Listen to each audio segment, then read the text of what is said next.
अस्सलाम वालेकुम students, welcome to my channel physics corner. इस वीडियो में हम यूनिट नंबर 15 के न्यूमेरिकल प्रॉब्लम्स को डिस्कस करेंगे। So let's start. Problem number 1, find the mass of the earth by considering a scenario where a small object is placed on the earth surface such that distance between their centre is equals to the earth radius. अच्छा जी, सबसे पहले तो उन्होंने क्या कहा है कि मास को फाइंड आउट करना है। ऑफ द अर्थ तो हमने यहाँ लिख दिया, रिक्वायर्ड क्या है, मास ऑफ अर्थ हमने फाइंड आउट करना है। Where a small object is placed on the earth surface, we कह रहे हैं कि एक ऐसा सिनेरियो है जहाँ पर एक स्मॉल ऑब्जेक्ट, ये देखें ये स्मॉल ऑब्जेक्ट क्या है, ये इस अर्थ के ऊपर एक स्मॉल ऑब्जेक्ट रखा हुआ है, ठीक है। तो और इस तरह है कि उसका जो दरम्यान का डिस्टेंस है, ठीक है, इसके सेंटर से और इसके सेंटर का तक का जो डिस्टेंस है वो हमारे पास है 6.4 एक्सपोनेंट 6 का उन्होंने हमें ये रेडियस जो है वो गिवन कर दी है। चलें जल्दी से डेटा बना लेते हैं। रेडियस गिवन है, ग्रेविटेशनल कांस्टेंट की वैल्यू हमारे पास कांस्टेंट वैल्यू आपको पता है 6.67 एक्सपोनेंट -11, और ये स्मॉल जी एक हमारे पास जो एक्सेलरेशन है, gravity due to acceleration 9.8 value जो है वो कांस्टेंट वैल्यू है गिवन होती है, ठीक है। अच्छा, अब हमने यहाँ पे क्या करना है, ये हमें पता है formula F = G(m1 m2 upon r² होता है। तो m1 की जगह हमने स्मॉल m लिख दिया और दूसरे m की जगह पे हमने मास ऑफ अर्थ लिख दी है, ठीक है। उसके बाद अब हम आ जाते हैं यहाँ पर देखिए, यहाँ फोर्स गिवन नहीं है। अगर हम ये फॉर्मूला लगाएंगे तो हमारे पास मास ऑफ अर्थ भी फाइंड आउट करना है, फोर्स भी फाइंड आउट करनी है। तो हम यहाँ पे सपोज करते हैं कि जो फोर्स है हमारे पास, ये क्या है, ये हमारे पास ये जो हमारे पास एक ऑब्जेक्ट है, ये इसके ऊपर ऐसे एक्ट कर रहा है कि जैसे ये इसके ऊपर वज़न रखा हुआ है, ठीक है। ये जो छोटा सा ऑब्जेक्ट है ये क्या है, इस अर्थ की सरफेस के ऊपर एक वज़न रखा हुआ है। तो हम इसको वेट कंसिडर कर लेते हैं। F = W और W = mg, ठीक है। और यहाँ से हम जो है अब फॉर्मूले को अरेंज कर लेंगे थोड़ा सा। G को सेपरेट, M को इस तरफ ले जाएंगे, G इधर ही रह जाएगा, और हमने फाइंड आउट ME करना है, मास ऑफ अर्थ करना है। तो इसको हम सेपरेट कर लेंगे यहाँ पे, और मास ऑफ अर्थ को हम यहाँ सेपरेट कर लेंगे। बाकी सारी ये जो वैल्यूज़ है इनको हम दूसरी तरफ ले जाएंगे। अब हम यहाँ पे क्या करेंगे, मास ऑफ अर्थ की वैल्यू, मास ऑफ अर्थ है और ये सारी वैल्यूज़ हैं, ये कांस्टेंट वैल्यूज़ हैं। G की वैल्यू 9.8, रेडियस का स्क्वायर गिवन है, और ये ग्रेविटेशनल कांस्टेंट, सारी वैल्यूज़ को जब हम पुट करेंगे, इन दोनों को डिवाइड कर देंगे, तो मास ऑफ अर्थ आ जाएगा 6.01 एक्सपोनेंट 24 kg, ठीक है। अच्छा, कुछ भी मुश्किल नहीं है इसमें, इन सारे न्यूमेरिकल्स में बस आपको थोड़ा सा वैल्यूज़ पुट करनी आनी चाहिए कि किस तरह से फॉर्मूले को अरेंज करना है। बाकी जब वैल्यूज़ पुट हो जाएंगी तो आंसर बिल्कुल करेक्ट आ जाएगा। नेक्स्ट है हमारे पास problem number 2, Alpha Centauri is a binary star system with 2 stars. अच्छा, ये 2 स्टार्स हैं हमारे पास, एक का नाम अल्फा सेंटोरी A है और दूसरे का नाम अल्फा सेंटोरी B है। Mass of alpha Centauri A, एक का मास ये है, दूसरे का मास ये है, ठीक है। ये दोनों एक दूसरे को अट्रैक्ट कर रहे हैं, उनके दरम्यान की फोर्स गिवन है, डिस्टेंस हमने फाइंड आउट करना है, ठीक है। बहुत ही सिंपल, वही कह रहे हैं कि एक ये हमारे पास स्टार है और एक ये 2 स्टार है, ठीक है। ये दोनों स्टार एक दूसरे को अपनी तरफ अट्रैक्ट कर रहे हैं और इनके दरम्यान जो फोर्स ऑफ अट्रैक्शन है वो 2.24 एक्सपोनेंट 25 की गिवन है। अब बस फाइंड आउट क्या करना है, डिस्टेंस फाइंड आउट करना है इन दोनों स्टार्स के दरम्यान का, ठीक है। तो चलें जल्दी से कर लेते हैं। मास ऑफ A गिवन है, मास ऑफ B भी गिवन है, G कॉन्स्टेंट वैल्यू है, फोर्स हमारे पास भी गिवन है, डिस्टेंस हमने फाइंड आउट करना है। अब ये देखें, यहाँ पे हमने ये फोर्स का फॉर्मूला लगाया G(m1 m2 अपॉन r², ठीक है। और यहाँ से हमने क्या फाइंड आउट करना था, ये डिस्टेंस का स्क्वायर फाइंड आउट करना है। इसको सेपरेट कर लेंगे, क्रॉस मल्टीप्लाई करवा देंगे, यहाँ से चला जाएगा, ये यहाँ आ जाएगा। और अब हमारे पास क्या है, सारी वैल्यूज़ हमने पुट करनी है। G की वैल्यू, M1 की वैल्यू, M2 की वैल्यू और F की वैल्यू, सारी वैल्यूज़ को पुट करेंगे। यहाँ पे इसका जो D स्क्वायर है, ठीक है, तो इसका हम स्क्वायर ले लेंगे। तो D = 3.43 एक्सपोनेंट 12 मीटर वापस ये डिस्टेंस आ जाएगा इन दोनों स्टार्स के दरम्यान का। नेक्स्ट है हमारे पास question number 3, what will be the value of an exoplanet, a planet outside the solar system. Exoplanet का मतलब क्या है, एक ऐसा प्लैनेट जो सोलर सिस्टम से बाहर है बिल्कुल। whose mass is 5 times the mass of Earth and its radius is twice the radius of Earth। अच्छा जी, यहाँ पे क्या कह रहे हैं हमारे पास, सबसे पहले हम डेटा बना लेते हैं। रेडियस क्या है हमारे पास, radius is twice the radius of Earth, 2 times of radius of Earth, ठीक है। और मास क्या है हमारे पास, यहाँ पे मास है हमारे पास 5 times of the mass of earth. अब हमने इसको थोड़ा सा अरेंज कर लेना है कि रेडियस ऑफ अर्थ क्या होता है, 6.4 एक्सपोनेंट 6 होता है। जी हमारे पास जो है वो कांस्टेंट वैल्यू है, और मास ऑफ अर्थ क्या है, कांस्टेंट वैल्यू है 6 एक्सपोनेंट 24, ठीक है।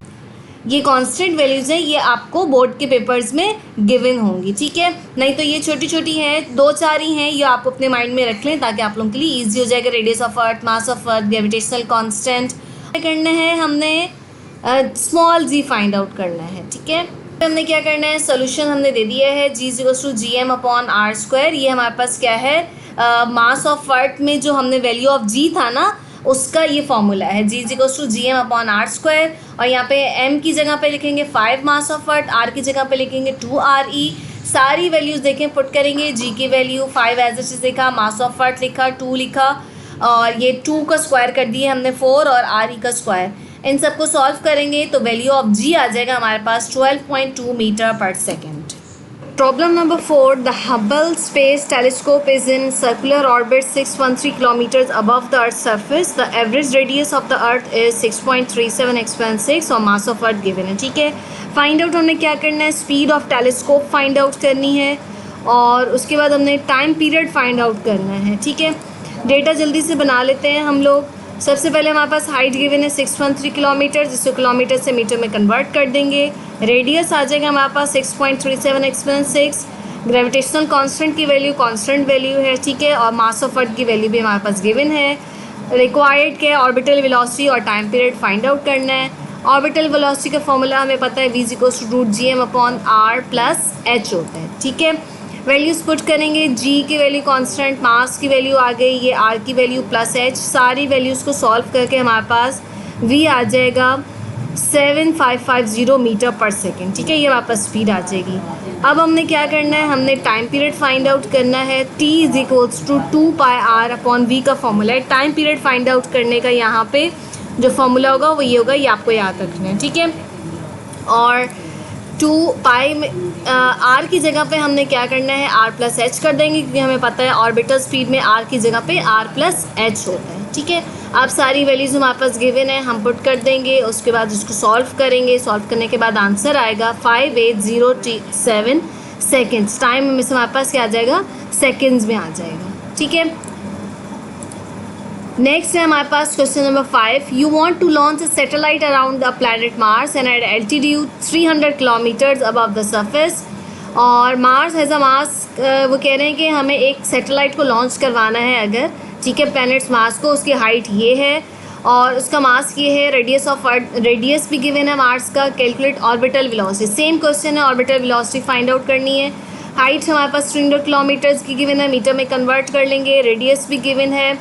उसके बाद हमारे पास gravitational constant, mass of Mars भी गिवन है, ठीक है. ऑर्बिटल वेलोसिटी फाइंड आउट करनी है. फॉर्मूला लगाएंगे सेम जो पिछले न्यूमेरिकल में लगाया है, GM और RM प्लस H. सारी वैल्यूज़ हमारे पास गिवन है. देखिए वैल्यूज़ को पुट करेंगे, हमारे पास आंसर आ जाएगा V = 3.4 एक्सपोनेंट 3 मीटर पर सेकेंड. ये हमारे पास क्या आ जाएगी, ऑर्बिटल वेलोसिटी आ जाएगी. नेक्स्ट है हमारे पास question problem number 6. An asteroid orbits the sun 8.35 exponent 11 meter from it. How fast must the asteroid travel to maintain its circular orbit around the sun? कितना ज़्यादा, ये कितना तेज़ी से मूव करेगा, मतलब स्पीड फाइंड आउट करनी है और टाइम पीरियड फाइंड आउट करना है. How long will it take the asteroid to orbit the sun, और इस एस्टेरॉयड को कितना टाइम लगेगा सन के अराउंड घूमने के लिए, ठीक है. तो डेटा बना लेते हैं जल्दी से. रेडियस गिवन है हमारे पास, जी की वैल्यू कांस्टेंट है. मास ऑफ सन हमारे पास होता है 1.98 एक्सपोनेंट 30. रिक्वायर्ड क्या है, फाइंड आउट क्या करना है, हमने ऑर्बिटल वेलोसिटी फाइंड आउट करनी है ऑफ किसकी, एस्टेरॉयड की, और टाइम पीरियड फाइंड आउट करना है हमने, ठीक है. अच्छा, यहाँ पे हम फॉर्मूला लगाना है GMS/R0. यहाँ पर हम R की जगह पे R+H नहीं करेंगे, ठीक है.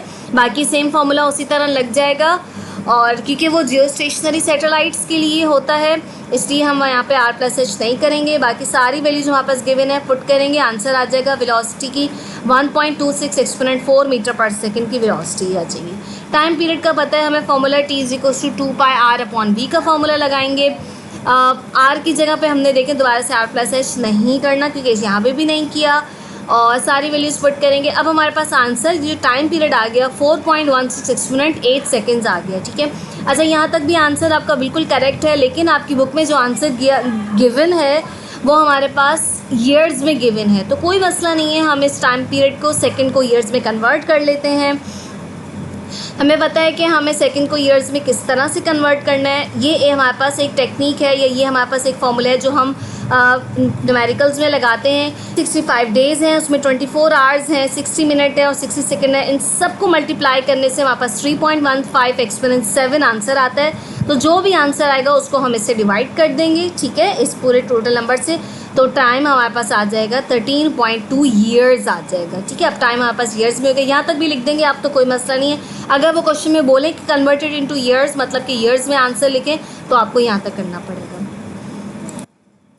ओके, नेक्स्ट है हमारे पास question number problem number 7। Mars has a mass और पीरियड टाइम पीरियड गिवन है। What will be the radius of a stationary satellite? Radius find out करना है अब हमने। अच्छा जी, टाइम पीरियड देखें गिवन है हमारे पास, मास लिख दिया मैंने, और जी की वैल्यू कांस्टेंट वैल्यू है, रेडियस फाइंड आउट करना है और हमने टाइम पीरियड फाइंड आउट करना है। ओके जी, चलें सोल्यूशन जल्दी से हम कर लेते हैं। हमारे पास फॉर्मूला है टाइम पीरियड का, सबसे पहले t = 2πr/v। हमारे पास ये v की जगह पे कोई वैल्यू गिवन नहीं है, v की, मतलब कि v को हम किस तरह से फाइंड आउट करें, v का कुछ भी नहीं है हमारे पास। तो हम क्या करेंगे, यहाँ पे थोड़ा सा फॉर्मूले को एडजस्ट करेंगे। इस v की जगह पे हम v का फॉर्मूला तो हमें पता है, हम वो फॉर्मूला इसका पुट कर देंगे, ठीक है। √v = √gm/r, जो हमारे पास फॉर्मूला होता है वो हमने पुट कर दिया। अब हमने क्या किया, taking square on both side, t² ये 2 की जगह 4 हो जाएगा, ये π² हो जाएगा, r² हो जाएगा, इसका स्क्वायर ख़त्म हो जाएगा यहाँ से। और अब हमने थोड़ा सा इसको और सिंप्लीफाई कर लेना है, ये r यहाँ ऊपर चला जाएगा, तो ये क्या हो जाएगा, r³ हो जाएगा, ठीक है। हमने फाइंड आउट क्या करना है, रेडियस फाइंड आउट करना है। तो हम क्या करेंगे, r³ को सेपरेट कर लेंगे और बाकी सारी वैल्यूज़ को दूसरी तरफ ले जाएंगे। और अब हमने यहाँ पे इसमें इनकी वैल्यूज़ को पुट कर देना है और आंसर आ जाएगा, पहले क्यूब में आएगा 85.3 एक्सपोनेंट 20। अब इसका क्यूब ख़त्म करना है, मतलब इसका क्यूब रूट लेंगे, 2.042 एक्सपोनेंट 7 मीटर पर सेकेंड का रेडियस आ जाएगा। क्या है, calculate the potential energy of a moon having mass 7.35 exponent 22 with the mass if the distance between the centre. अब हमने यहाँ पे क्या कह रहे हैं, वो उनके सेंटर्स के दरमियान के डिस्टेंस गिवन है। मास ऑफ मून ये हमारे पास गिवन है, मास ऑफ अर्थ हमें पता है यहाँ पे, ठीक है, गिवन है 5.98, और रेडियस हमारे पास 3.94 एक्सपोनेंट 5 किलोमीटर्स में गिवन है। तो हम क्या करेंगे, इसको मीटर्स में कन्वर्ट कर लेंगे, ठीक है। मीटर्स में कन्वर्ट कैसे करेंगे, इस किलो की जगह पे 10⁻³ लिख देंगे और इस 3 की पावर को इसके साथ ऐड करवा देंगे, तो ये 8 हो जाएगा। अब ये रेडियस क्या हो गया, मीटर में हो गया है। और फाइंड क्या करना है, हमने पोटेंशियल एनर्जी फाइंड आउट करनी है। तो पोटेंशियल एनर्जी का फॉर्मूला हमें पता है, -Gmm/r होता है, मास ऑफ मून और मास ऑफ अर्थ। सारी वैल्यूज़ हमारे पास गिवन है, जी की value constant value, G mass of, और ये मास हमारे पास मास ऑफ मून, और ये मास ऑफ अर्थ, ये रेडियस ऑफ अर्थ। जब इन सारी वैल्यूज़ को हम पुट कर देंगे, ठीक है, तो हमारे पास आंसर आ जाएगा -74.4 एक्सपोनेंट 27 जूल्स। ये क्योंकि ये पोटेंशियल एनर्जी है, तो ये हमारे पास इसके पास यूनिट लगेगी, वो क्या लगेगी, जूल्स लगेगी। हमारे पास प्रॉब्लम नंबर 9, यहाँ पे क्या है, a 50 kg weather satellite move in a circular orbit having an altitude, ठीक है, 1000 kilometre. Similarly 50 kg communication system is at an altitude of 3700 km and orbital speed above the earth. Calculate the difference in potential energy of the two satellites, ठीक है। अब यहाँ पे वो क्या कह रहे हैं, क्या है कि मास हमें गिवन है। यहाँ पे वो क्या कह रहे हैं कि एक सैटेलाइट है, ठीक है, वो किसी ऑर्बिट के अराउंड मूव कर रहा है, और एक और सिमिलरली एक और सैटेलाइट है, वो भी किसी और ऑर्बिट के अराउंड मूव कर रहा है। तो इन दोनों के दरम्यान का डिफरेंस हमें फाइंड आउट करना है। तो हम क्या करेंगे, दोनों पोटेंशियल एनर्जीज फाइंड आउट कर लेंगे, मतलब दोनों की जो वैल्यूज़ है उनको पुट करके, मास उनका डिफरेंट पुट करके वैल्यूज़ फाइंड आउट कर लेना है। हाइट हमारे पास 1000 kg किलोमीटर गिवन है, इसको मीटर में कन्वर्ट करेंगे। मास 2 गिवन है, उसकी हाइट गिवन है, उसको मीटर में कन्वर्ट कर लेंगे। मास ऑफ अर्थ है, रेडियस ऑफ अर्थ है, डेल्टा यू मतलब change in potential energy find out करना है। U = -Gmm/me/r, मास ऑफ 1 और ये मास ऑफ अर्थ है। r की जगह हम क्या लिखेंगे, RE + H1 पुट कर देंगे, ठीक है, क्योंकि हाइट 1 के लिए है। और ये सारी वैल्यूज़ हमारे पास आ जाएंगी, जब इनको सॉल्व करेंगे तो U = -270.4 एक्सपोनेंट 7 जूल्स आ जाएगा। सेकेंड में क्या करना है, फिर उसी तरह हमने यहाँ पे R की जगह RE प्लस H2 कर देना है, डिफरेंस क्या है, और सेकेंड मास पुट कर देना है, ठीक है। फिर उसी तरह वैल्यूज पुट करके आंसर आ जाएगा हमारे पास -46.1 एक्सपोनेंट 7 जूल्स।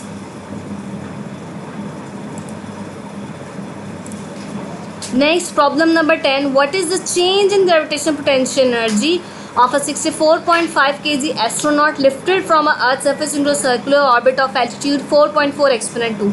ओके, यहाँ पे ये क्या कह रहे हैं कि ये एक ऑर्बिट है, ये अर्थ के ऊपर रखा हुआ है और इसको हमने लिफ्ट करके यहाँ तक लेकर गए हैं, ठीक है। तो अब इन दोनों के दरम्यान की जो पोटेंशियल एनर्जी चेंज आया है वो हमने फाइंड आउट करना है।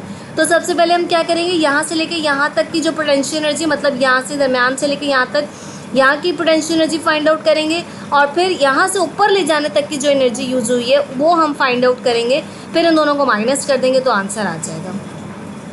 अच्छा जी, मास गिवन है 64.5 kg का, एक ही मास गिवन है हमारे पास और हाइट गिवन है 4.4 एक्सपोनेंट 2 kg में गिवन है, इसको हमने मीटर में कन्वर्ट कर लेना है, ठीक है। रेडियस गिवन है, जी गिवन है, मास ऑफ अर्थ गिवन है। अच्छा, यहाँ पे हमने इसको ना एक्सपोनेंट 6 कर लिया, क्यों, ताकि क्योंकि ये रेडियस पे एक्सपोनेंट 6 में था, ताकि बस सॉल्व करने में हमें थोड़ा सा ईजी हो जाए कि पावर सेम होंगी तो हम इनको ऐड कर सकते हैं ईजीली, ठीक है, फार्मूले में। बाकी इसकी कोई टेक्निक नहीं है कि ये 5 कर दिया तो 5 भी आप कर देंगे, तो फार्मूले में पुट करेंगे, सॉल्व करेंगे, आंसर बिल्कुल ठीक आएगा। अब यहाँ पे हमने लिख लिया कि पोटेंशियल एनर्जी ऑफ द अर्थ, मतलब अर्थ तक की ये पोटेंशियल एनर्जी है, और पोटेंशियल एनर्जी हाइट पे जब चला जाता है तो हम क्या करते हैं, RE प्लस H कर देते हैं, ठीक है। जब तक ये अर्थ के यहाँ तक रहता है तब तक तो हम इसमें प्लस H नहीं करते। अब ये हाइट भी ऊपर जा रहा है तो हमने इसमें H कर दिया इसके फॉर्मूले में। अब हमने दोनों फॉर्मूलाज में वैल्यूज पुट करनी है। सबसे पहले अर्थ में वैल्यूज पुट करेंगे तो ये आंसर आ जाएगा -403.3 एक्सपोनेंट 7 जूल्स। अब हाइट का फॉर्मूला है, ये है -gmm upon RE plus H, इसमें भी सारी वैल्यूज पुट करके आंसर आ गया -377.4 एक्सपोनेंट 7 जूल्स। दोनों के जो आंसर्स हैं डेल्टा U हमने फाइंड आउट करने, दोनों को माइनस कर देंगे। दोनों को माइनस करने के बाद हमारे पास आंसर आ जाएगा 2.59 एक्सपोनेंट 8 जूल्स। ये थे हमारे प्रॉब्लम्स यूनिट नंबर 15 के। If you have any problem do let me know. Take care, अल्लाह हाफिज़।